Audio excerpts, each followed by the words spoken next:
Hello and welcome to the Slapshot Syndicate Podcast. Be sure to subscribe for more content, and whilst you're at it, go and follow our social media pages. They're on screen now. Now, on to the episode.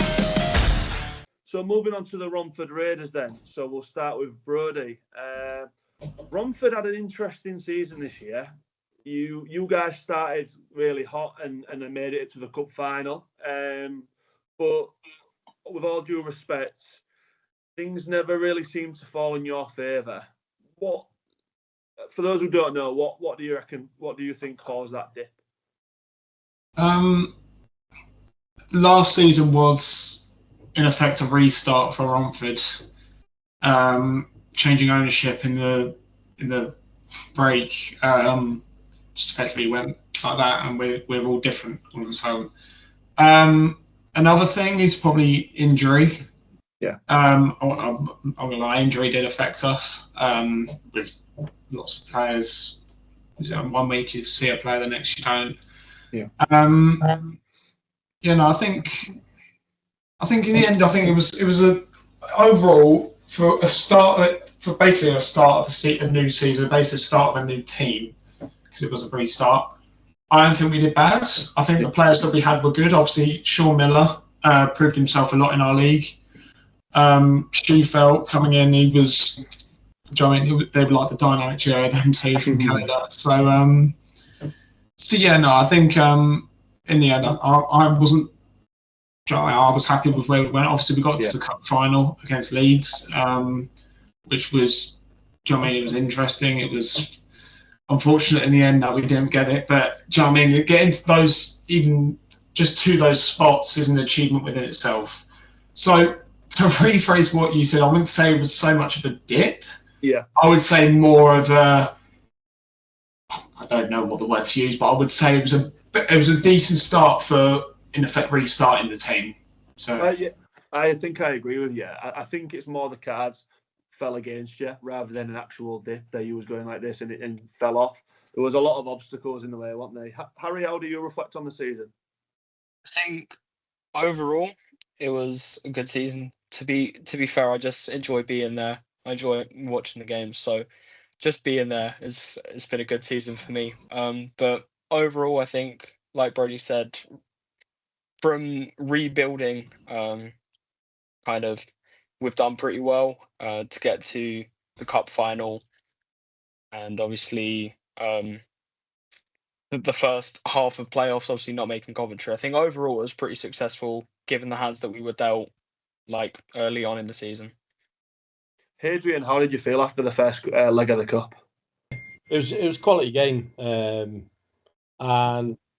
in a way, I think if we'd have won the first leg of that, I think it possibly Romford could have taken it when they came to the castle. I think it was close enough in the first leg, but then when they came to the castle, I mean, I've been to plenty of games there, and I've never heard it as loud. And even all the players said so. In the interviews and stuff afterwards, just the roof just went off. And then they had the scrap with Fuggy as well, where and that just sort of lit the fuse, I think, really. To be fair to Romford, they brought it to us, and they didn't make it easy at all. I think we've all got to appreciate that start that Romford had, and there's no shame in that final double header, with the way it went. And I think Romford did themselves nothing but justice in that. So I think absolutely. Well, they should have never beaten MK, really. Absolutely, yeah. The fact they beat MK, they would lose they beat them in the first leg, went 3 goals down, and then came back to beat them in MK. So that's an achievement in itself, I think. They absolutely earned the right to be there, didn't they? 100%. So Brodie, let's go back to you again. Sorry, this summer, I hope, feels very different for you guys in comparison to last season. Let's just name a few players, throw them in the hat. A very high caliber goalie in Cole Sessi. I want to say that's Sessi. Yeah, exactly. That's what I was told. It took me a while to learn as well. You'll definitely know better than me, and that's my horrible northern accent as well. So I apologise. He's just come off being MVP in the playoffs in his division, which is really high division in North America. A solid import defenseman in Baker. Lasham returning to playing, so he can focus on playing. Hopefully, the injuries go away now. And of course, the man that sort of led the line last season, Sean Miller. How do you feel about this season? Is this the most balanced Raiders team we've seen in a while? I'll say yes and no. Yeah. Yes, in the sense that our imports are now spread over all three possible areas of the ice, meaning we have a little bit of a nice balance. So we can kind of have some in defence. We've got one in defence. We've got basically three up front. Yeah. But then we've got one in between the pipes as well. So I think we honestly I think we look good, but in the other sense, obviously I haven't been a fan for donkey's years. I haven't been a fan. Do you know what I mean? I haven't been a fan for however long. But when I first came here, with the likes of Matt Gamersic and that being here, and Matt Gamersic, when it came to him being a player, I think he just being there spoke volumes, and I think it was brilliant when he was here. So I'll say for now, in recent years, yes, but when it comes to all time, my personal opinion, when Matt Gamersic and you had the likes of not even import wise, but had Aaron Connolly here as the captain. Do you know what I mean? It was that Raiders. I miss it to this day. I still miss it. I think in recent years, yes, it's a current climate. Yeah, I like that. Harry, how do you feel about this season coming up? I'm excited because I'm quite excited to see what having the import netminder brings to us. Quite excited to have Miller back because he's an absolute unit. I think there's quite a few teams that wouldn't mind having him in their squad. So lucky that we've kept him on side. But I think it's not just the players that I'm excited about this season. I'm definitely excited to see what Buckman brings to the table.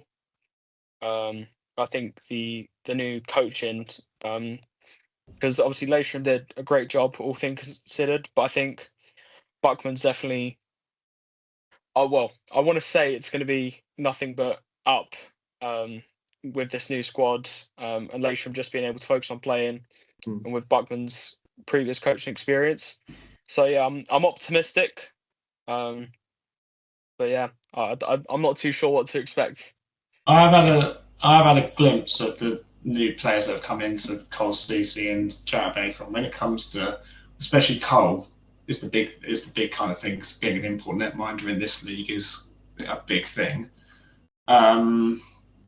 He looks good from just what I've seen so far, and this based off of one training session that I've watched on a Thursday night. So it's like, and he just got there that day. So obviously jet lag, but he was still looked on form. And if that is the jet lagged version of Cole Ceci, I want to see the version of Cole Ceci when he's had a bit of rest. So yeah, I think hopefully it's just as Harry said, hopefully it's just looking up for us this season.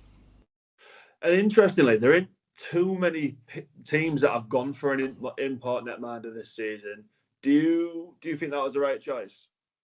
Well, when Bees came in last season with Max Wright, we all sat there and was like, oh, he's an import netminder. That's blah, blah, blah. But then as soon as there's one on your side, you're kind of like, yeah, now I understand it. Do you know what I mean? We're kind of in the loop of it all now.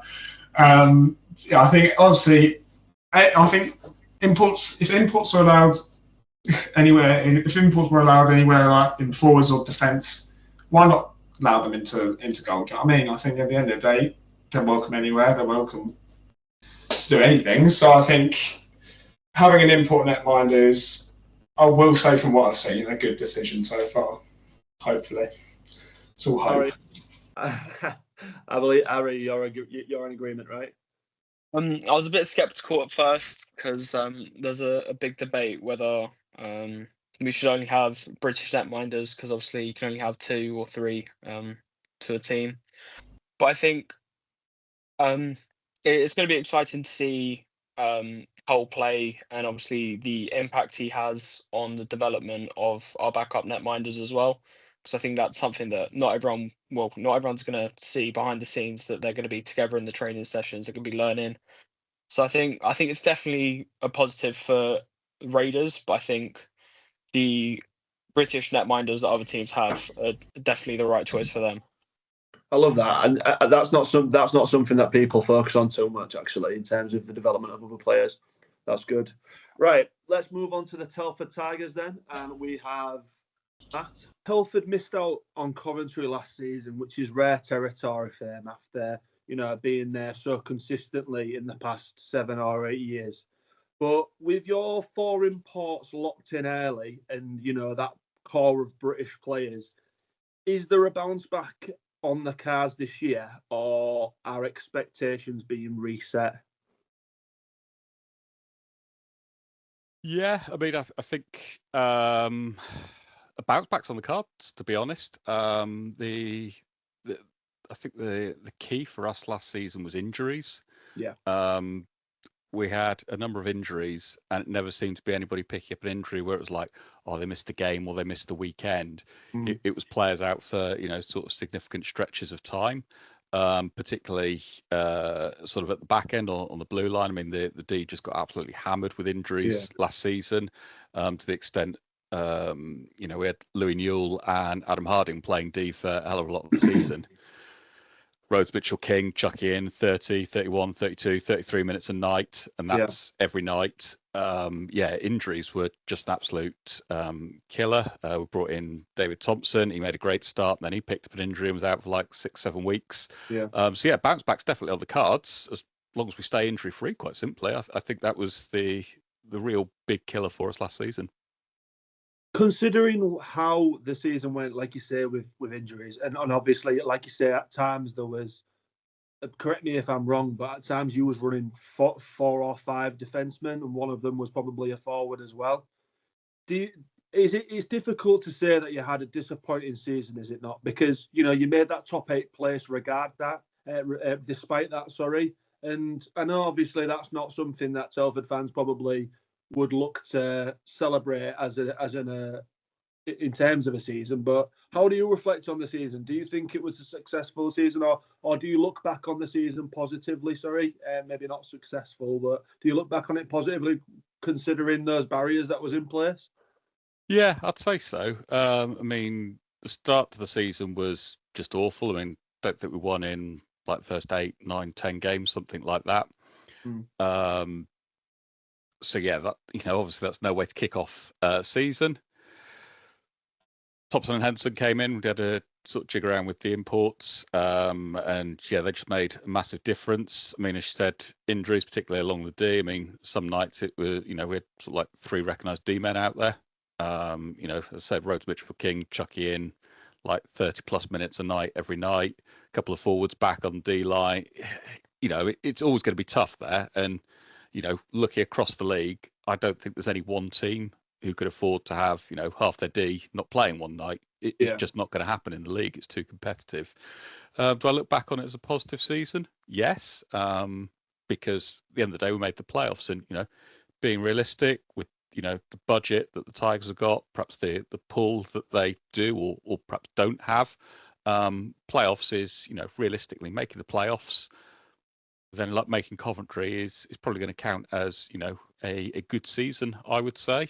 A bit disappointing not to make Coventry, but then you take a look at the group that we're in. What was it? It was Leeds, Hull, and Peterborough.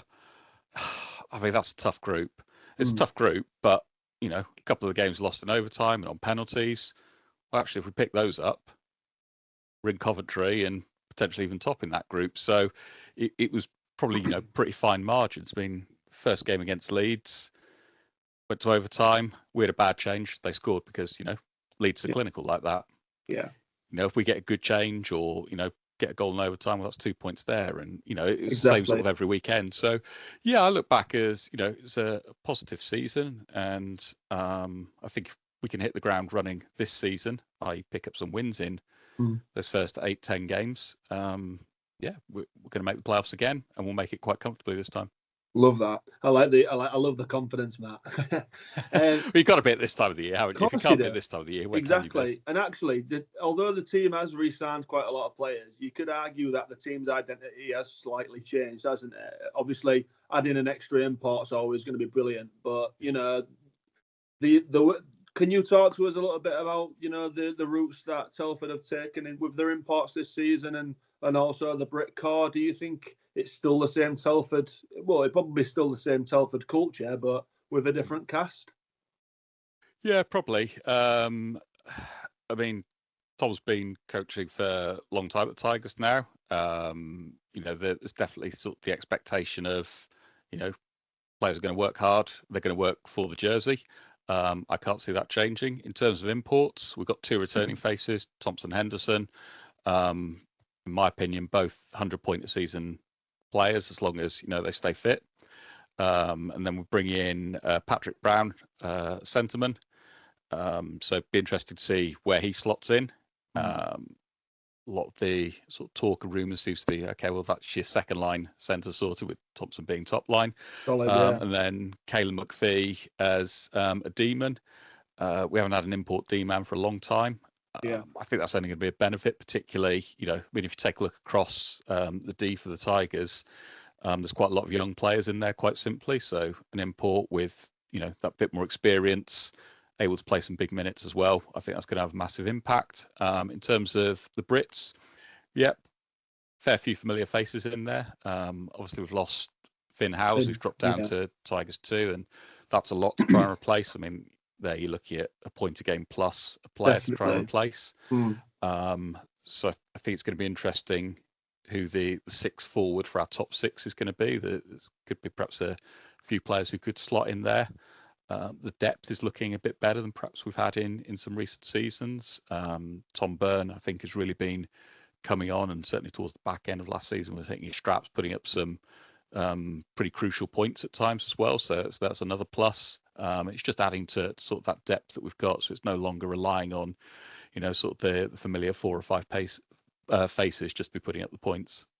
Do you think that Finn, obviously it is a massive shame Finn going down. Do you think that's an opportunity for maybe one of those younger lads who was on the 3rd or the 4th line? And also you touched there on the depth. Do you think that adding that 4th import has allowed us as a league to do that? Because if you look at the teams across the board, and this is more a league question, I guess, rather than a Telford question, but I'm seeing teams lining up now, and it's very rare that on the pre-season rosters, especially, the naming less than a 4th line, which, for some teams has been really successful. Look at Peterborough, for example, last year. Ultimately, it's, if you bring in that, or there's the ability to have that one extra player who should have that greater quality, it's only going to be a benefit to the league, the competitiveness of it.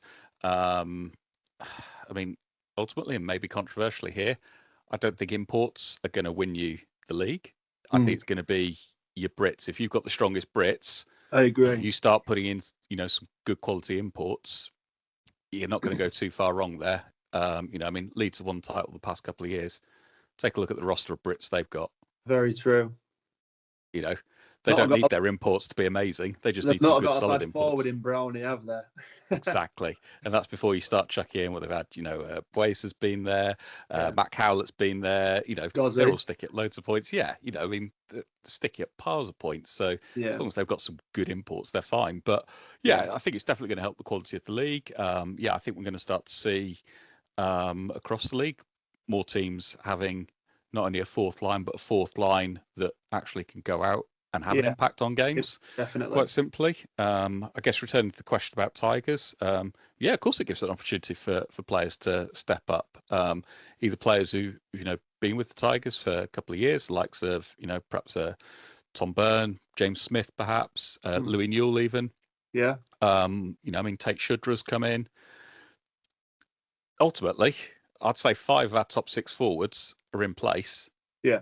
That's a massive opportunity then to, be going out playing regular big minutes each night. Absolutely. It's up to, those players to go out and grab it as far as I can see. So in your opinion then, sort of wrapping up our Telford questions, Yep. Matt, what are you expecting from your Tigers team this season? What will be a successful season to you? Yep. Successful season. Step 1, make the playoffs, which, you said I was nice and confident before, but yeah, we'll make this season. I think if we stay injury free, we finish 7th in the league and we'll make it quite comfortably. Mm-hmm. At least be competitive in terms of trying to qualify for Coventry. Yeah. Ultimately, finish 7th. It's perhaps a more favourable draw. You take on teams who are 2nd and 3rd, which is going to be tough. Don't get me wrong. Yeah. You also got a team who are going to be 6th, so it's tough, but will definitely be possible, I think. So I'd like to see another good run for Coventry, and obviously, if we were to make Coventry, well, at that point, sort of all bets are off. Anything can happen. All you need is a weekend where a couple of players just put up points for fun, or your netty stands on his head, or whatever, and before you know it, you've won that. That's probably getting a bit ahead. But if we were to make Coventry, ultimately that would count as a successful season. And I don't think you've got too bad larkers with Thompson and Henderson as well. When they first showed up at the Hull Ice Arena and we saw them, they ripped us a new one, and we was like, "What is going on here?" One of them dropped a C-bomb at Azza as well, which was amazing. Azza tried to heckle him in the box, and he just turned around and dropped a C-bomb and was all like, "Oh!" It was great, but it was all in jest, I imagine, and it was a bit of fun and fire, and Telford smashed us that game. They did really well, and if that's a team that you can sort of drop in every week, then you got to be happy with that, don't you? Yeah, very much so. I mean, saw their first game when they joined. Henderson straight away, you could see, okay, he's going to go about his business, and he's kind of like quietly going to put up points as such. Yeah. Tomo, straight away, it was like he's got some of the best hands I've seen. Yeah. Just what he was doing, and this was like first game with basically no training time or anything. Just came in, and what he was doing with his hands was just a lark. I was like straight away, it was like he's going to be standout. But in Hendo, we've also got another player there as well. So, absolutely. Those two leading the way in points. No doubt Scott McKenzie's going to be chipping in with, his standard sort of 60, 70 points. Harry Ferguson last season, who's going along at sort of 50 points, so a point a game. Patrick Brown, the expectation as an import is he's going to be at least a point a game. Yeah. That's starting to look quite healthy then, I'd say. Look, it's sounding a bit like dark horses there. Mr. I'm not going to go that far. So next we're going to move on to the Bristol Pitbulls, and we've got Ben. So Bristol Pitbulls, they've completely rewired their lineup, and I don't know why people aren't talking about Bristol more. I don't know whether I'm just over my head here, but I think that Bristol are in for a really positive season. And the first question I want to sort of touch on is the imports that they've signed. I know it's a big, it's a burning sort of question at the moment, but you've got 3 imports outfield who have crushed it in this league last season. You've got a raft of British players off North American stints. Obviously, you've re-signed some really important players that you had last season, including, Napier in goal. How does this hit you as a fan? Are we talking, title contenders? Are we talking higher position in the league, or what are you thinking? Yeah, that's brilliant. I mean, I'd like to think, playoffs definitely, top 4 doable. And this is just the buzz that's coming out of Bristol at the moment. There is so much excitement, and the team, they are determined. 100% determined. And I think Cammy Hamill a couple of weeks ago, he sort of echoed that with you, didn't he? He did. The confidence that Cam had in that team. I know at the end of last season, I'm going to drop Cam in it a little bit here, but I saw on the Bristol social media, it was like the question was, are Bristol going to make the playoffs? He was like, oh yeah, absolutely, yeah, we're going to make the playoffs. And unfortunately, that didn't go the way it was expected, obviously. But this season does feel different, doesn't it? It does feel different, there has been a shake-up at the Pitbulls. We've got some new faces in. Josh Batch, for example, Jake Bricknell. He's come over to the Pitbulls now. John Dunbar as well. And again, it's just like these guys that have had stints in North America. We've got Owen Smetham, Reece Smetham's brother. He's come over now. We've got Jake Bryceland. He's on a two-way with the Cardiff Devils. Dawson Williams, Max Wigfield. We got Callum Gill. He did a brief stint in North America before was it Solway? Yeah. Yeah. The thing that I like about Bristol as well this season is, interestingly, despite all this North American experience, they've sort of lent on players. So obviously you've got Butler back and Napier back, who are both solid. Butler was your captain last season, right? Really dependable. Yeah. But you've gone, interestingly, for players who've already established themselves and done it in this league, in Bricknell and Dunbar, both 100-point players last season, I believe, or very close to it in Dunbar's. Very close, yeah. Yeah, or in Dunbar's case, sorry. So, is it smarter going for imports that know the league and have done it here already than chasing imports who haven't skated here before? I mean, I think there's a lot to be said, especially with these, with the new guys coming in. Yes, they have trained in North America, but also with the guys that are here. Bricknell, Dunbar, and Butler. They've proven they can produce here, and they understand the style, all the travelling involved around the country with the league, which is a huge advantage, which is something they can pass on to the younger players. Definitely. Yeah. And do you think that it is wiser picking up those players who, rather than people in perhaps leagues that don't leave a state, or I know it's difficult to say, but signing someone like Bricknell, who's put 100 points in last season and knows the league and knows the players and knows, right, we're going here this week, this is how we beat this team. Are people not rating people are rating these signings, obviously. Bricknell and Dunbar are no pushovers, but is it smart? I think it's a smart move going for players who are established and locking them in early. Like, people were talking about these at Coventry, weren't they? They were. It is a smart move, but again, bringing the guys over who, they are relatively young. Bringing them over from North America. Their training is intense. If you look at Jake Bryceland, he was training 4 or 5 days a week on the ice consecutively. I just think it's that different competitive mentality over in the States. They are, and being in that environment for those young lads has got to be amazing. In the gym all week, that's their sole focus, which is great.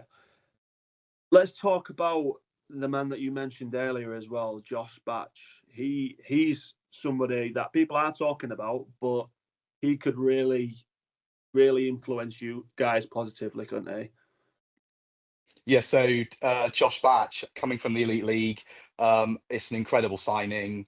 And, I've watched him play during the summer with the local summer league in Bristol. And, him in defence will just be incredible. 6 foot, I forget what he is off the top of my head, but he's a force to be reckoned with. But as well, he's one of these people. I think there'll be a lot of mentoring going on. Yeah. Especially with the younger players and the newer players coming into the league. Definitely, and again, that's underrated. And Matt touched on that earlier, didn't he? About the importance of these import players coming in, affecting your British players in a positive way, and that's definitely going to happen. But in terms of this season, Ben, what will be a success to you, or in terms of the fan base? What do you think? What are the expectations here? Big money's been splashed, so are we expecting a lot?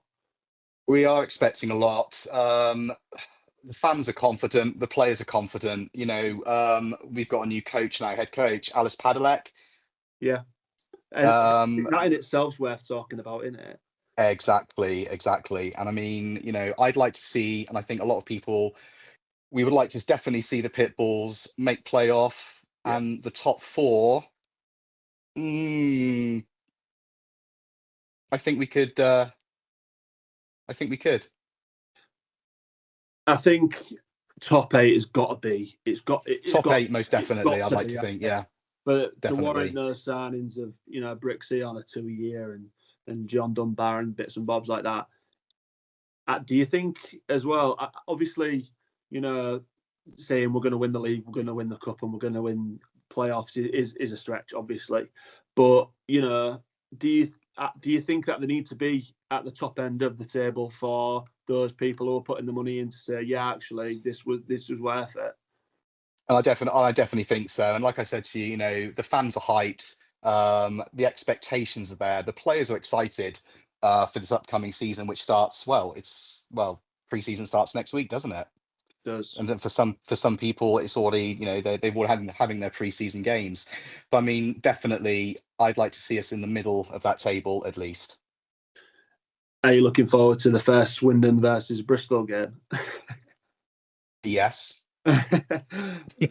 It's just that local rivalry, local derby with Swindon. Who's going to paint the west? Who's going to paint the southwest blue or red? Yeah. So, and Bristol and Swindon definitely don't have any reason to be upset with you, do they? I can't imagine why. I can't think of any reason. Definitely, Bricknell is definitely not going to be the pantomime villain, is he, at the link? So let's move on to the Solway Sharks, and we've got Thomas. In terms of last season then, Thomas, I think most fans would say it was tough not making the playoff groups last season. Oh, it was horrendous. Would you call that a disappointing season? Absolutely. I think it mainly fell down to inconsistencies. Do you know what I mean? We would go on such good runs, winning 5, 6, 7 games at a time. But then we would just be so inconsistent, and then we'd lose 5, 6, 7 games at a time, and we could never get that consistency. And again, the inconsistency came at the end of the season, losing games. Do you know what I mean? Yeah. I mean, we were, I don't know what, I think it was like 6 points ahead of Telford at one point. Yeah. That last spot. And then the inconsistency shone through, and again, we missed the playoffs. What do you think was the cause of that? Do you think you needed maybe a couple more players in there with the experience to carry you through? With being in, we've only been here, a couple of years. We're still in the kind of feeling out period. You know what I mean? Yeah. We've not been a really deep team. Do you know what I mean? We've had an amazing first line. I mean, you can't go wrong with Gardner. Do you know what I mean? He's just scores, and it's just when you go down from the second and the third and the fourth lines, you're kind of moving more to less experienced players, in the team, and we just didn't have that experience to get us through. It's a tricky one for Solway. I don't like making excuses, but we always say that it must be hard for them in terms of their travel schedule and stuff like that. But on the flip side as well, like you've just mentioned, you guys are still fairly new to the National League, and you've also got the fact of it's quite tricky to pull people who are based in the south of England up to Dumfries every week to commit to playing for a team. So you've got a pool of players in Scotland who obviously want to play for you guys, and that's fantastic. And there are other players that come in, I imagine. But do you guys feel that as well? We do. I mean, what I've been hearing is, it's very difficult to get somebody to, even when you're trying to sign your imports as well, to come over here and find them somewhere to stay, and English players wanting to come up, do you know what I mean, and move away from their family. It's really hard, being from the south of Scotland, do you know what I mean? And they just don't want to move away. Yeah. That's just the bottom line. They don't want to come to Dumfries. Do you know what I mean? As lovely as the place is, do you know what I mean? They don't want to move away from down south. Yeah. And do you, because again, looking at Solway and the way they do things, and even off the ice, it looks great. The interviews and the social media and stuff it must be a pull for players to be part of that. But again, that fact that it's so far away, and they're on the coaches for 6, 7 hours, 8 hours one way. It must be tricky. So I do feel like you guys have, an extra barrier there to your success. But this summer feels different. So you've got one of the people I think is really underrated in Carter Hamill from MK. You've got the big boy Boesa, who's just big game. And obviously you've got some imports coming in, including our boy Jake Bolton. Shout out to him. Big Jake. With that mix of, those guys who we've just said, who've got that winning experience. Obviously, Boesa has won pretty much everything in Leeds, and, Carter's just come off 2 trophies in 2 years in MK. Can't forget Spearsy. Of course, yeah. Duncan as well, yeah. Speaks for himself. But with that mix of proven winners and your sort of Scottish core and these imports, do you think this is the season that Solway break through and finally solidify that top 8 spot? Or are you aiming higher? To be honest with you, I look at that team on paper now and I think that can, we could push high, we could go for the league. Seriously, you look at our defensive core and we've got Bolton and Arsenal, then we've got Stenton and Beattie. Do you know what I mean? That they are excellent top 4. Yeah. And then Danskin and Kersey for the third pairing. That's. I think this year we went more for. We've been kind of getting steamrolled the last couple of seasons, and they've signed players that are big, can hit, but can also go forward, and they can score. Yeah. Especially with Boesa and Bolton and Spearsy can get stuck in as well, and there's. It just feels like this is the best team they have put on paper. There's still room for a little bit of improvement, I feel. We could still get another 1 or 2 players, to fit in there. But, with the likes of Hamill, Boesa, Spearsy, Bolton, and even Osick and Stewart, they were both top scorers for their teams in the SPHL as well. I wanted to talk to you about those guys as well. Can you give us a little bit of insight on those? Not that I know too much about them, but again, like I said, they were the top scorers, in 23-24 for Evansville, I think it was.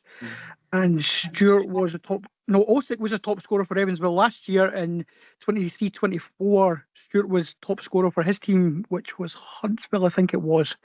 So we've got a couple of good players. Osick's more a kind of sniper. Yeah. So we're kind of hoping, to spread, hopefully maybe, I don't know if they're going to go for the imports all in the one line or they're going to spread it out, with the core with Spearsy and Boesa there and Hamill there as well. Yeah. So we're still waiting to see that. Do you think that this season you'll be able to go, like having those extra players in with that extra bite and things like that? Do you think you'll be going to rinks and getting points? Because you guys, you got a lot of points at home last year, didn't you? You made it a bit of a fortress. Do you think that there's been a changing point now and you think that you'll be able to go grab those points away as well? I just think the team's so much more deeper. Do you know what I mean? And has got that experience now, with the likes of the added, Boesa, Spearsy, Hamill, they're not going to get steamrolled at these, ice rinks. Do you know what I mean? They're going to they're going to be able to fight back now. Do you know what I mean? They're going to have that oomph about them, do you know what I mean? Just not getting steamrolled by teams, because some of the results away from home last year were horrendous. Yeah. So I'm thinking it's, Jamie Thompson's done well, since he's went into the GM. Do you know what I mean? He's done really good. And he did say to us before the summer started, he says, this will be the best team he's ever seen at Solway. And it's just about there. Just about there. I love that. I love how passionate you are as well about your team. That's really good.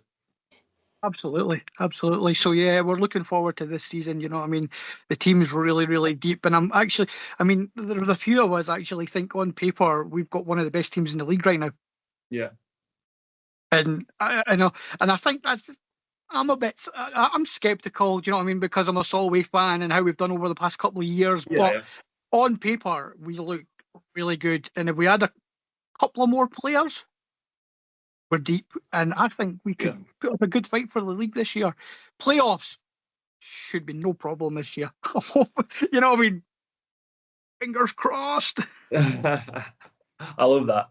So we're actually going to go into some hot takes and quick fire questions after we speak with Basingstoke, and of course that's going to be Anthony Russell.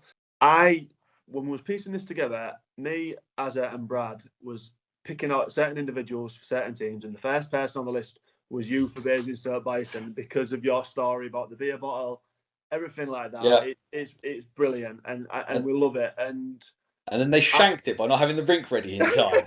Yeah. So the beer bottle is back in its newer storage place, which is it's hiding in my kitchen. So because for folk who aren't aware, the Bison was supposed to be at home on Friday the 5th. That's obviously now gone by the wayside because the rink just clearly wasn't going to be in a ready state. So the first opportunity I get, the beer bottle will get broken open then, because until the club are back in the rink, then it is not going. I will leave it open. I want to be there. I'm going to open it out. I said I'm going to open it outside, do a toast, and then because it's been sat in my kitchen since April of 2023, probably just stick the rest of it in the bin after I've had a swig, because it's a bottle of Budweiser and it's not good before it started. But so that is ready to go when it's ready to go. But it's been such a long journey back. But what's 2 more weeks? What's 2 more weeks after 2 years? Absolutely, mate. And that ties in beautifully to my first question, which was, what does it mean to you as a Bison fan to finally have your team back after 2 seasons out? That must, for you, feel huge after not being able to watch your side for so long. It's surreal, I think, is probably the best way to describe it. Mostly, but I think it was the feeling is slightly altered, I think, because if I've not done anything with it, and if people haven't watched a single lick of hockey since the Bison went away, that's entirely their decision, right? There is no wrong answer as to what people chose to do. But it is quite surreal for the fact that I took the opportunity and the chance to just go to other places and do other things and see hockey from a different perspective, right? Mm-hmm. Like, I had visions in my head of what it would look like when this moment finally came back around, and we are vastly removed from it, and that is okay. But it is important, because the very, very potted version of this is that, like, when I moved back to Britain in 2005 and I'd got into watching hockey in Germany, and I wanted to get back into one. It's like, I want to go watch hockey. Had to find it somewhere, and ended up in Basingstoke, and like, it's people that I've known for the better part of 2 decades. It's friends who I've seen. Friends I've seen, people, and because life is life, people have come, people have gone. People have gone off to watch the sport from far better seats than we get to look at down here. But it's like, it's people like Dan Weller-Evans, one of the assistant coaches this year. I first was introduced to Dan by Keith Johnson, who used to do a bit of the social media with me when Dan was like 15 years old. Wow, stick thin, working as a steward on match nights in like a fluorescent jacket. And you think of the journey he's been on, like as a player and a coach and things like that. It's these bits and pieces. And I wouldn't have kept going before I drove. I didn't drive until I didn't properly learn to drive until just before my son was born. So that was only like 2017. So it was a bus to a train to a bus for a very long time. And then it was driving up in a car. The first time after I bought my car, the first thing I ever did was drive to Basingstoke in it. Like, you don't persevere with this if you don't love it. But it's also because the people there took me in. The people took me in too. And that's a huge thing about it. And yes, now my hockey journey has slightly taken me on a bit of a different path. And I've said this to people everywhere I go, like, yes, I have this role now within British hockey, and somehow I've tripped and fallen my way into working in the top tier in Britain. I'm a Basingstoke Bison fan. That will never, ever change. And I will find my opportunities to come, probably at the expense of other bits and pieces, when my wife would probably like me to stay at home for another Saturday evening or something like that. But it is a non-negotiable as supporting my team irrespective. So I'm really, really pleased. It's bigger. It is slightly bigger than the Bison, though, just because I've been able to meet so many people, whether they're involved in the synchro, the ice dancing, whether it was the Buffalo, and obviously what happens with that, because I have a lot of time for Steve now massive respect for Stephen and Rob Furman. Basingstoke Bison 2 is a rubbish name, and if we put a club into Division 1 or Division 2, call it the Buffalo, because that's the name of the second team in the town, please. But yeah, like, it's about getting everything back, because I think the people involved in ice hockey, ice hockey is the biggest sport in Basingstoke. With all due respect to Basingstoke Town, and signing Charlie Austin is pretty impressive, but Basingstoke is a hockey town first and foremost, and I think it's having that back is really, really big. But people were not unaware of all the other bits that kind of come with it. So it's weird. It's weird, but it's the best kind of weird. And I think where people said to us, like somebody said to me a long time ago, "Oh, hockey in Hull is dead," and I said, "I don't think so. Pay attention." And people said, "Hockey in Basingstoke is dead," and it's like, well, Basingstoke never dies, and hopefully in a couple of weeks, Basingstoke lives, and we will be able to just enjoy it all over again. More than a team too, isn't it? Yeah, it is now, and I think, like I said, not being around for it is quite surreal. But it is. I've made the decision based on a few bits and pieces for myself, and ultimately, if everything, if something went awry, and this is the only year I get of commentating on the top flight of British hockey, and I hope it's not, because I've got goals and aspirations to go beyond that. But worst case scenario, my club is back now, so absolutely, I can come. If worst case scenario, I'll just go sit in the back of Block E or something like that and just enjoy it. But yeah, it's funny how life works out, but it doesn't stop me being it will never stop me being a Basingstoke Bison fan. That is part of who I am, and I'm very proud of it. Love that. So let's talk about this season then. So obviously we've had a bit of time out. What feels realistic this season? Would you be happy with a top 8 push, or is it just about finding their feet again as a team? I think there's two answers to this. One is the immediate pragmatic answer in my head, which is this year is a free hit, right? Yeah. Get the club up and running, get organisations on board for sponsorship, get the people who get a fan base back, get new people back in, right? Knowing what I know of Steve Nell, he will not be satisfied as this team finishes outside of a playoff spot. And I think there is a team there that can make the playoffs. Because people will say to me, well, are there 3 teams that you think they can finish above? The answer is yes. Yeah. I think the ceiling for this roster at the moment is probably, if we're honest with ourselves, probably 6th or 7th realistically. I don't think saying, we're going to turn up and win the title in our first year. Firstly, that's just not how hockey works. And secondly, I don't think it's the goal. I don't think it's even when Leeds were first founded, like that year as the Chiefs. Everyone remembers the Leeds Chiefs, and that was a slog before things got really good. But this team can make the playoffs, but it's got to hit the ice first, get a few things going. There's a few guys who really need to be able to hit the ground running pretty sharpish. And we will see what happens as a result of that. The pieces need to fit the picture on the box of the jigsaw for this team to do something really, really special.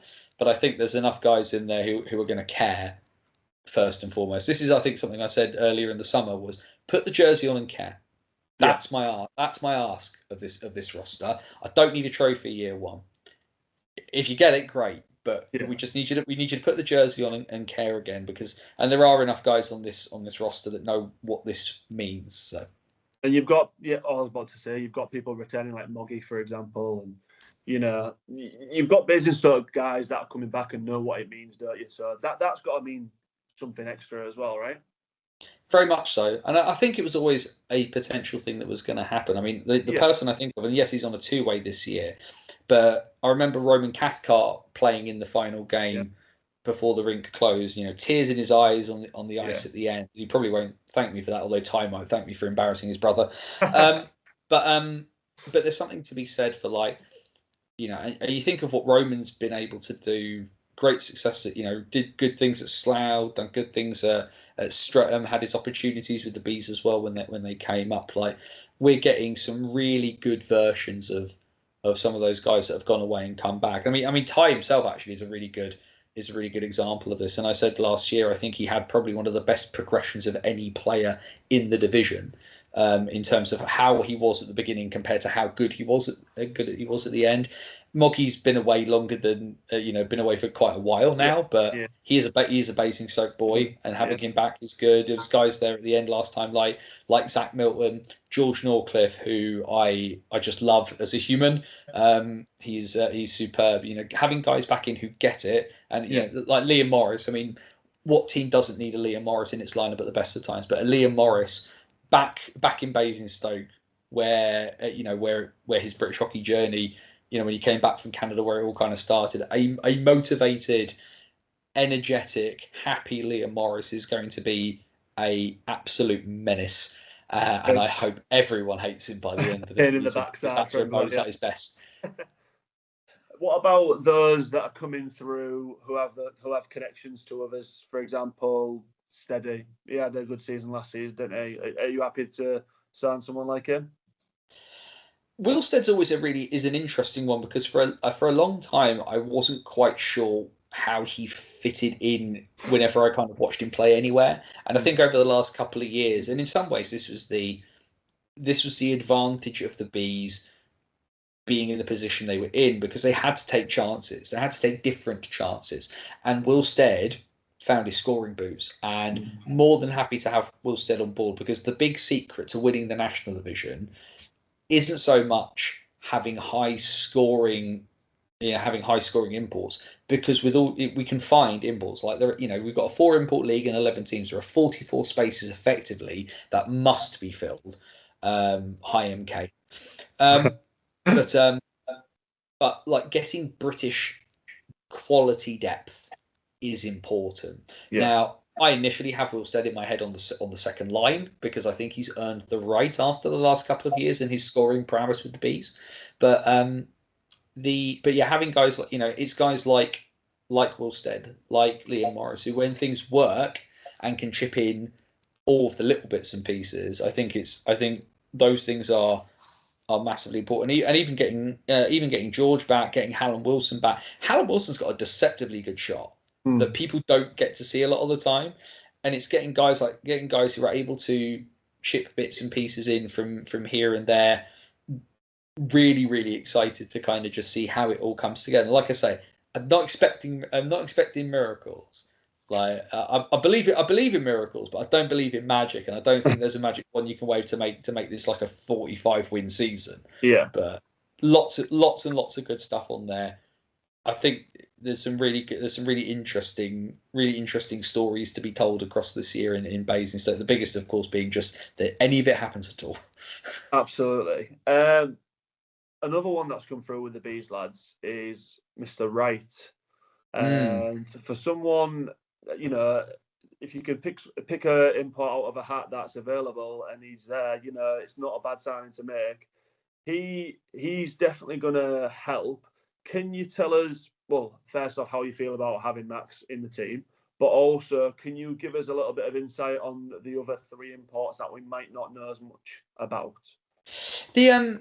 The thing is that I'll be honest about this, is that British hockey is currently at the moment where we have a really good glut of netminders who are currently around the 16, 17, 18 range. And ultimately, as a sport, we should be really finding places for those kids to play. Because ultimately we have our 2 national team netminders are Ben Bounds and Jackson Whistle, and they are closer to the end than the beginning, especially Boundsy. And like having an import netminder on a team like this that has had to kind of pull itself back out of the ether, I get it. I think the interesting decision of Ethan James to not play but coach in Div 1, I think kind of forced the hand, because I think if Ethan James is available, I personally think Ethan James is a good enough netminder where somebody would have taken a chance on him, irrespective of Romford's decision to go a different way. I'm very surprised with that one. Ethan James. Well, I think it depends which way around this has happened, because obviously the announcement came that they signed that Romford had signed Colson, which you can understand. The SPHL is not the highest level of hockey in North America, but it's a very good hockey, and you can get a North American championship winning netminder. But is that decision been made? before or after Ethan has decided that he's going to go Bucks. coaching in One South with the Bucks, right? So that kind of works in a bunch of different ways. It's all swings and roundabouts. And in terms of who else was there, could other people have been taking a chance on? Well, Tyler Delabatouche is going to university up north, so he would have been a good. I think a healthy and not burnt out Tyler Delabatouche would have been a really, really good addition to Basingstoke. So Max becomes an option, right? Because he was more than likely, if he was coming back to Britain, going back to the Bees. What happens with the Bees happens with the Bees, and I really hope they figure something out with that, because I think having a real proper rivalry on our doorstep is really important for the club. But Max was, Max got second All-Star netminder last year for a reason, and it is because he saw more rubber than a Pirelli factory on overtime. The only netminder in the national division to face over 2,000 shots in regular season play, and had an above 90 save percentage. The hope is that he is less busy, but as effective, because some keepers are really good when they're really busy and don't do as well when you take that option away. So that is an interesting one. But I think the biggest thing for me is less so much Max. It's what happens with Will Bray, right? Because Will has been diligently sat on the bench in Coventry, training away in the Elite League, to not see much of any time at all. And considering how good Matt Robson is for the Blaze last year, that's not a big surprise. But what Will gets here is an opportunity to shoot upwards, because the one thing that you need to have is somebody to help protect Max a little bit from himself. Goalies are of an odd breed where they want to play a lot of minutes, but ultimately, if the Bison want to make a run, if somebody pins something to a board and says to me, Anthony, if you pick a trophy, which one should the Bison go for? My answer is the playoffs, because they have got the longest time to get ready for it. Right. And if they want to get ready and they want to win the playoffs, having your starting netminder be fit and not be completely shanked from playing 54 games is a really good idea. And a Max Wright who is in a fitter position because he's played the stretch, and maybe, if he plays from February onwards to the very end, that's absolutely fine. But if there's an opportunity somewhere to give Will Bray 5, 9, 12 games to keep Max fit, then we should absolutely, in my opinion, be doing it, because Will needs to play because he's not played much, but you also can't drop him in and play in 27 games because he's not going to be in a position to play 27 games because he's not had the experience of doing so. But keeping Max as fit and healthy as possible, and maybe maybe Will only plays 1 in 5, 1 in 6, but that's another game of work off of Max physically, so that when he needs to play 7, 8, 9 back to back, that he's in a fitter state than some of the other guys who will have been absolutely ridden into the dirt, like Harrison Walker at Leeds last year. I think the interesting thing with Harrison, I mean, Sam, I can't remember the exact split off the top of my head, not looking at it, but Harrison played more minutes last year than I think people remember him doing so. Yeah. And his choice to go to Blackburn this year makes sense, because I think it's time for Harrison Walker to test himself as a starter, and on a Blackburn team in North 1 that clearly has gone, sod this, we want to beat Billingham and win everything, makes sense, right? But it's more along the lines of like what happens in Peterborough, for example, with like Luke Clark and Ryan Bainborough. Because Ryan Bainborough is again closer to the end than the beginning of his career, but Luke Clark's got a lot of road left to run, and he's not a bad netminder. Yeah. So, but you venture that. But I think you wouldn't bet your house on it. But Hayden Living is going to play 90 to 97% of the minutes this year, probably. And I think, and that obviously, Peterborough got better as the season went on, but I would like to think that you don't.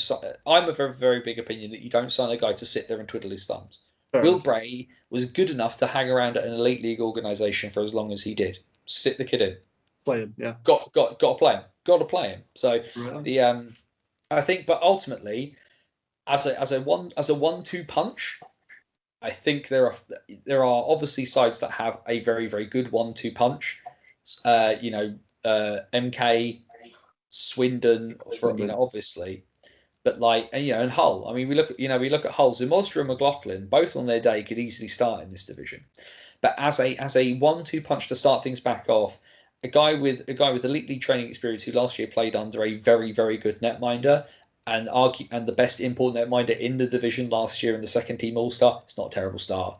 I get why. I get why. In a perfect world, we have an all British netminder league, but we don't live in a perfect world. So I will quite happily take Max right. I read that. What about the other imports? Can you give us a tiny little bit on those? They are a bit of an interesting breed, but obviously, given Jeff Flanagan has come to British hockey from being an assistant coach in youth sports in the OUA conference of youth sports with Guelph, it's all guys who've got a youth sports background. Again, massive shock. Steve Nell team signing guys who played in Canadian universities. Luke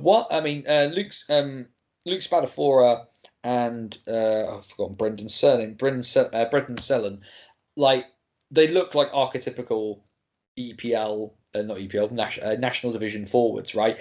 And I can see why. I think I'm interested that neither of them is an out and out centre per se, because I think one of the things that I think is going to be a really big thing in the division this year is the depth at centre, because the ability to distribute the puck well is massively important. And Hull, who've got like 6 guys who can play centre, is going to just be really interesting how everybody fits. But like Sellan, yes, Erie were not a good team in the OHL when he was there, but you don't captain an OHL team if you're terrible. And then was at Acadia in the AUS conference, the Atlantic Conference of youth sports. He looks pretty handy. Spadafora, I'm very interested to see. Clearly, a man of taste, because he started following the BOTW account on Twitter the other day. But he said, yeah, well, you've clearly been pointed in the right direction. But like Trinity Western, we've got one guy from right over one side, and then we've got another guy from right over the other side, because Trinity Western is in the Canada West conference. Decent points pick up. I can't remember where Trinity Western finished in Canada West off the top of my head. I know they didn't make the finals, but but again, like all of the conferences, much like in the different leagues in the Canadian Hockey League, like whether it's OHL, Q, or the W or the WHL, are all very, very different, but very, very good. Zach Shanker on defence is an interesting one for me, purely because we've signed a lot of defensemen from a team that finished outside of the playoffs, and we've now signed a guy who, yes, has a good university pedigree, played on the same team as Ryan Wells at Toronto Metropolitan University, formerly known as Ryerson University, but outscored Wells when he played with him. And my brain immediately goes, why have you been playing in the French Third Division last year? That's really weird. And I can only assume that having played in Div 2 for a little bit the year before, that a team in Division 3 threw a chunk of money at him because they wanted to get promoted, right? And going over a point per game on the back end in France, irrespective of the level, is quite an unusual thing. France don't play anywhere near as many games as we do at whatever level, and so the ability to have a guy who at least kind of knows where the net is, and if he turns out to be Ryan Wells 2.0, great. We don't have anybody else we don't have anybody else who plays that similar style. So I think it feels like quite a well-rounded choice, given some of the other guys that we've signed on the back end. But like, it is a bit of a crapshoot. It just is. Like, imports always are, and it always makes me chuckle, because I was thinking about this the other day, and this is only because I'm working on something for BOTW at the moment. Spoiler alert!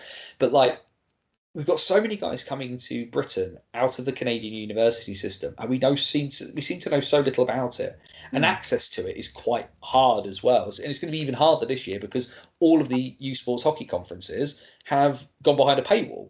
So getting a hold of bits and pieces is going to become quite tricky as well. And so, like, you can only go by kind of what you've got. And if a guy can, you think of what Ryan Wells was able to do in this league, and if you can sign a guy who was able to outscore him, that's a good start. If you've got guys coming from good universities in good leagues in a university system in Canada that has been ticking upwards in its quality, that's a good start. And yeah, I mean, people will look at the import netminder thing and go, well, it is what it is on that front. But if you've got Zach Milton coming back out of the Elite League, had a really tough year last year in terms of being able to get really good minutes, get on the score sheet, and be able to really sort of play his game. Like, we've got good Brit scoring there as well. So you can afford to if Zach comes back and starts scoring lots of goals, having only 3 on ice imports is less of a problem as a result. I'm excited to see Zach now. You've hyped him up for me. You know, he's going to be one that I write his name down. Well, Milts is a really, really interesting character, because there was a really long period of time where it was really hard to figure out what he wanted his game to be. And I think this year in Manchester, and I get why he did it, because he was more than worthy of the chance. And ultimately, really, he could still be in the Elite League. But he played some really good hockey in Basingstoke and scored a lot of points in Basingstoke. And when you have a year where it takes you the entire season to even get on the score sheet, and you're playing like 2-3 minutes a night, I don't blame him for coming back down. Absolutely. Because he's going to be getting 15-20 minutes a night because he's able to do so. And I think it's a good chance to shake off some of that, some of that ring rust, and get back to what Zach Milton can do, which is put points on the board. I fully expect him to be in the top 6 on one of those lines with either Sellan or Spadafora. I love that. Finally let's wrap it up about Basingstoke in terms of this season upcoming. I think a lot of people have said let's just let them stand on their feet and this, that, and the other. But I like the avenue that you're exploring here. So let's just say I don't think there's any pressure for them to be competitive right away, is it? Like you've said, it's a free hit. But final sort of message on that: should Basingstoke fans expect that from the team, or can they rather than should they? Because again, we're saying it's a free hit, but you're obviously what you're saying is showing us that you think that there's a team there that can compete. Yeah, 100% they can compete. But that's the biggest thing, right? That's what you need to be able to do. Is turn up on a night in night out basis and compete, because that's what will get people back. That's what will get people back through the door. If we rock up and we pull a fife and only win like 5 games or something silly this year, there's going to be problems. Yeah. But I think as well the emotion that hockey is sometimes driven on, I think will kind of push things a little bit further here. But ultimately as well, I think, like I say, I think it's a case of, should this team rock up and go, we're going for the title? No, because there's bigger things at play here than winning trophies this season. As silly as that sounds, right? Because sport's about winning and losing. I'm aware of that. I've watched it long enough. But sometimes the wheels in the sky run bigger than the wheels on the ground, right? Yeah. And this is about getting a hockey club back. This is about putting the name back into people's minds and into people's mouths. It's reminding the town that that the most successful organisation from a sporting perspective in Basingstoke is now back around doing what it's meant to do. It's getting back. I said the other day to somebody, the goal has to be to get back to that point in 2018 where the Bison won South won the Southern playoffs, won the Coventry weekend. There was no club outside of the Elite League that could touch us. We were the best. We were the best NIHL club, bar none. And I'm sorry to the teams who played in North One that season, but the Bison were it, and that was in a rink that was getting close to being dilapidated, right? And in 5 years on, we disappear off into the mist. Well, it might take 5 years to get back to that point, but we can get to that point. We can get to that point, but we don't need to get to that point right now. Right now, like nobody leaps up a mountain quite literally. Nobody is Superman, right? So today is about today and tomorrow until April of next year is about building a foundation that this club is going to turn up. It's going to compete in hockey games. It's going to win as many hockey games as it can. And that it is going to put itself on a footing where it can be sustainable back within its own community and draw people in. Because people will forgive my geography, right? But people who come and watch the Seahawks, right, don't just live in Hull. Absolutely. Like there'll be a bunch of, there'll be people down towards like the north of Lincolnshire coming in. There might be people further north coming down, right? And like Basingstoke has got the opportunity where, Gosport might be a bit of a harder ask to get people in because of the Solent Devils, but like Basingstoke is where it is. You've got Reading nearby, Farnborough nearby, Winchester, Southampton. I know people who've driven, who used to drive up from Poole and bits and pieces like that because all the teams in the South Coast have gone pretty much. But like put a shift in and see what happens. Absolutely. Right? Because like I said, I've not said it's a free hit for a bit of a joke. The opportunity is there. Go out and do it. Go out, work hard together, play your socks off, and see what comes of it. Because at the end of the day, if this club goes 1-53, but they lose 53 games by a goal and fought to the very, very last second, people won't care. Exactly. They'll find a way to love it and keep coming back. There's a bunch of questions about it, like Marcus Bradley and Stanley Johnson, unproven commodities on the back end. Alex Sanford, is he going to be able to step back up to play second tier hockey, having only played a little bit of fourth tier hockey in the last couple of years, and doing whatever it is he does for the RAF? Will the imports be okay? Will Adam Harding be all right after his injury issues over the last couple of years? We don't know, but that's what this is about, right? We turn up and we watch and we see what happens. Or, like I said, they have one job: put on the jersey and care. That's all I can ask of them this year. And what will be. And if at the end of it, Jeff Flanagan's got a trophy in his hand at the end of the season, then we all go home happy and then come back for 26-27 and try and get one more. Do it again. I love that. So that was absolutely summed up perfectly. So now what we're going to do is we're going to move on to a quick fire round. So I need everybody with their mics back on. Cool. Right. Okay. So the first one is, who is the most underrated Brit in the league right now? From Leeds, I'd probably say Finn Braden. Brian, who's the most underrated Brit in the league? I think, for me personally, it's Jordan Cowney from Milton Keynes. I think he's had a really good season last season, consistent. So I would say Jordan Cowney. Mason? So my main team, I always say to everyone I speak to, I always go Ed Nags from Lightning, always, because he comes in, he does his shifts, no silly business, consistent, and yeah. Love that. Jack? I'll pick a Swindon player. I'll go Chris Jones. Goes about his business, PK, power play. So Chris Jones. And then I would have said, if it was from another team, Ben Solder, but I think he's now getting recognised with that Guildford move. I thought he was MK's best defenseman last year, obviously before Forsberg come in. So yeah. Yeah, great. Ian, who's the most underrated Brit in the NIHL? For me, currently, after watching him play on Saturday, it's got to be Bal Reader. He's class, and he's a work-ass and work-ass. I don't know whether many of you guys are aware of, but he's just signed a two-way with Hull Seahawks and Hull Jets. He's a 16-year-old kid. He's just turned 16. Keep an eye out. That's all I'll say. I'm biased as well, but of course. Matt? That's hard. I think certainly internally on the Phantoms, I mean, Louis Kinnison is an absolute spark plug. It doesn't probably get as many mentions, but 100%. Based on his trajectory, he's definitely one to watch. Wider league, I mean, I still like Glennie Billing. I don't.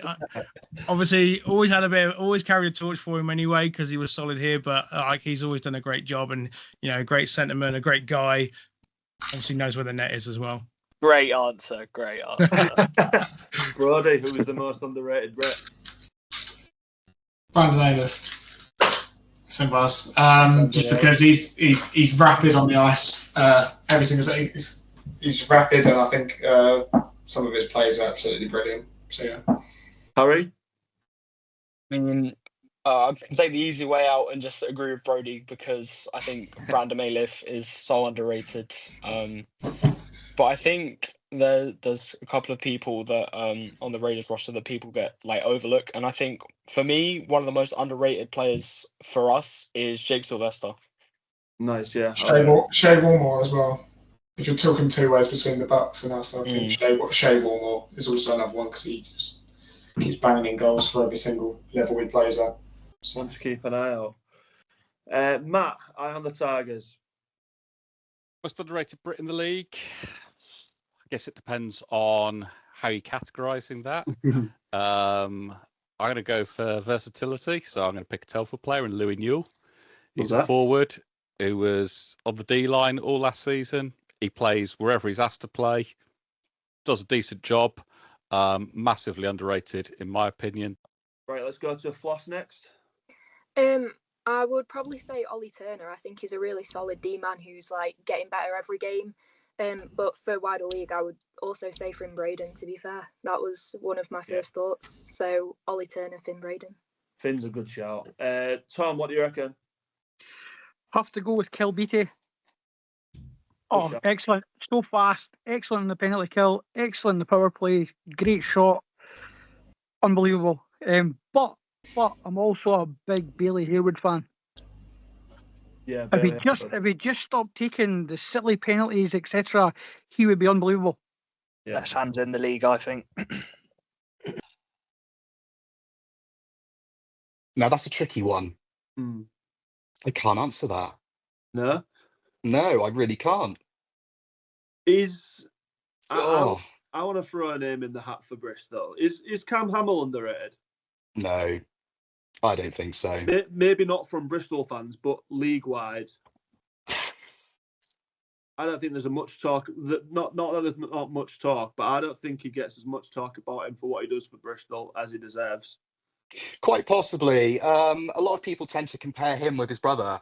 Yeah. And the two of them are often used in the same sort of conversation, the same sentences. And yeah. So maybe this season, Cammy's going to get more of a chance to shine, really. And right, let's move on to. Oh, sorry, we forgot about Anthony. Anthony. You know what? This is a really, really interesting one because I still don't think he quite gets the credit he deserves for as impactful and as important to his team as he is. Bones, Lee Bonner. I don't think he is placed in the upper echelon of Brits in this league, and I think he should be. Right, so moving on to the next question. If you could sign one player from another team, who would it be? None of you are allowed to say, "Oh, I'll just choose my team." Because Import or Brit. This is going to be so obvious. We'll start with Brit. Okay. Oh, Brit. Oh. Give us a moment. Adrian, give us a thumbs up when you're ready. I mean, the obvious ones is Brown, isn't it? But I don't think we can all say Kieran Brown. All right.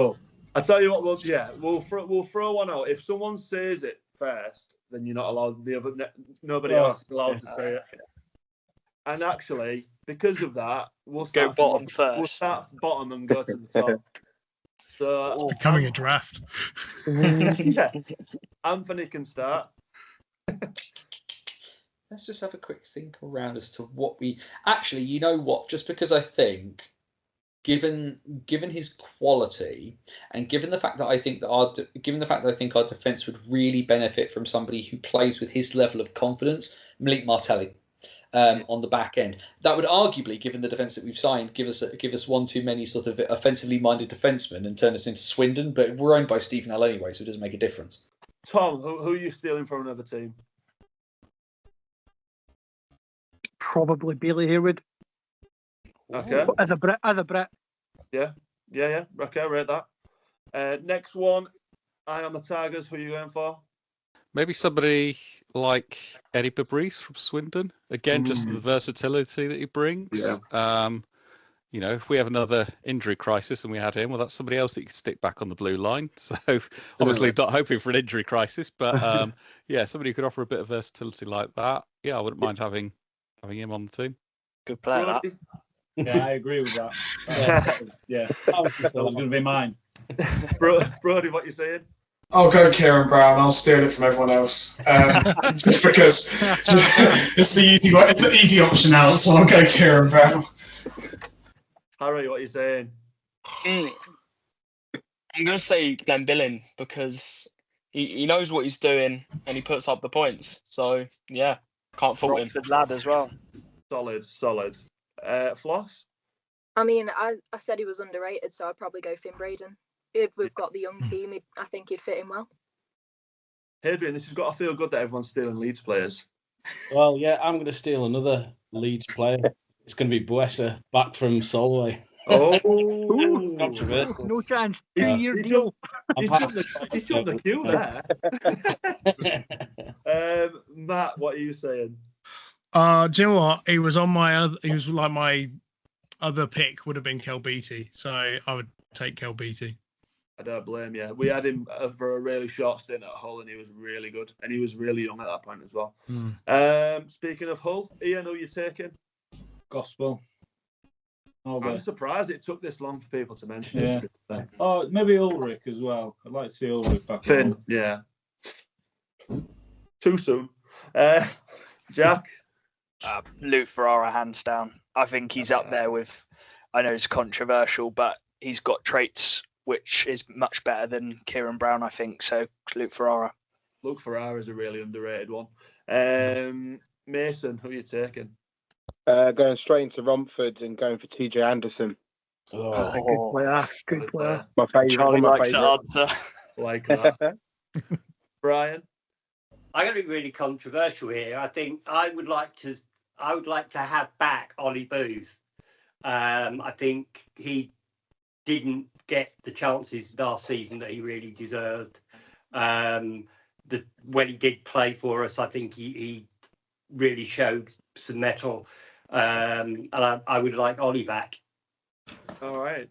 Nice. Okay, the last one that we're going to go for, because I appreciate that we've been going for a little while here, guys, is which team in the league, and you can't say your own, is going to be the dark horse this season? And we will start from the top. So, Hadrian, who are you going for? Well, I'm going to go with Solway Sharks. I think, as John was saying, yeah, they've got a good line, and yeah, like I say, I'm half Scottish, so I've got to go with this Good man. Brian, who's going to be the dark horse? I think I agree. I think Solway are going to be the ones that we really need to look forward to. I saw them when they first came in 2 years ago, and could see sparks. Last season, I could see a big improvement. I think with the team they've got now, Solway. Okay. Mason? I'm torn between two, but I've got to choose one. I'm going to go with Slava and Sheffield. Nice. Have to be, because, yeah. Let's go to Sheffield and Floss. Who's the dark horses other than Sheffield? I'm going to go with Solway as well, I think they've made some changes. It's going to be interesting to see. I've got faith. Jack, we missed you out. I'm sorry, mate. No, it's all right. Because everyone's going with Solway, I think they've got a really good defensive core. I'm going to go with Basingstoke. I think they're new to the league, but they've got a lot of established National League players and recruited some good imports. I'm not saying they're going to go and compete for everything, but they're going to cause a lot of upsets, and Max Wright's going to steal even more games. Oh, yeah. Are people sleeping on Basingstoke, Jack? It depends what their expectations of them. I think they're going to be battling for a playoff spot. I think there's going to be a lot of teams battling for a playoff spot, but for a first time back in the league, you don't want to. I don't know how many people have gone to Basingstoke, but you don't want to go there on a cold Basingstoke, and then Max Wright will come and shut you out. So yeah. Ian, who's the dark horse in the league? I think Pitbulls. I think they're going to do a lot better than people expect, and I'll be honest, I've said it a few times, you don't really look forward to a game against Pitbulls because you just think you're going to walk all over them. But this season, I think they're going to turn things around. Again, not going to light the league up, but I don't think they'll be one to take them lightly. We lose equipment against them as well, don't we? So that's not good. Just a joke there, guys. Telford, eye on the Tigers. I'm going to go for Sheffield. Like but they've got to keep players. I mean, if the Steelers come calling and pick up 2 or 3 each week, that's not going to happen. If the Steeldogs keep that team they've put together and they're playing week in, week out, they're going to be a threat to that top 4 as far as I'm concerned. Solway, who's the dark horse in the league other than Solway, like everybody else says? I'm going to get this because I'm not a big fan of the team at all. One certain player, but I think Bristol could be a dark horse. With signing John Dunbar and Jake Bricknell, and they've got some good core Brits in there as well. Do you know what I mean? And Tommy Napier, great keeper as well. Yeah, I like that. He doesn't get mentioned very much, does he? Tommy Napier. Napier? No, he doesn't. No, and he's actually got very, very solid. this year. Say that again, Jack. I think he's got a better D in front of him to actually protect him next year. 100%. Peterborough Phantoms, who's going to be the dark horses in the league? At the risk of getting a consensus, I do think Solway. Any reasoning? Again, just solid, man. I mean, to be honest, I think they deserve to finish higher than they did last season, and having a bigger run, a bit longer now to sort of do something. I think there's going to be they'll be one to watch. Love that. Coventry. You've got to be happy with that, haven't you? Absolutely. But again, we've got Bisons. They're untested, unproven, aren't they, in their current format? True. Very true. Brody, who's going to be the dark horses this year? Basingstoke, because Steve Nell owns the team. That's all I know about him. So there you go. Won't get further into that. Harry, who's going to be the dark horses? I have to agree with Brody and some others that it's going to be Basingstoke. They've definitely got some good players. Some players I'm a bit salty about losing as well. So yeah, I think they've definitely got a good core with their Brits, and I think the imports they've picked up aren't half bad as well. And finally, we'll go to Anthony Russell. Sheffield, mostly because their import core looks absolutely ridiculous. Okay, so a massive thanks to all of our guests and to you guys at home for listening and watching the Slapshot Syndicate. Make sure you follow us. Make sure you follow everybody on here. All the socials are going to be on there if they've got them. Make sure you tag your mates in the video and share it about, and let's see what fan base has the most to say. And of course, a massive thank you to you guys who've joined us today. We really appreciate it. Hopefully this isn't the last time, and hopefully I don't mess up the orders a little bit as much next time. But big thanks to everybody for joining us. I really appreciate it. Cheers now.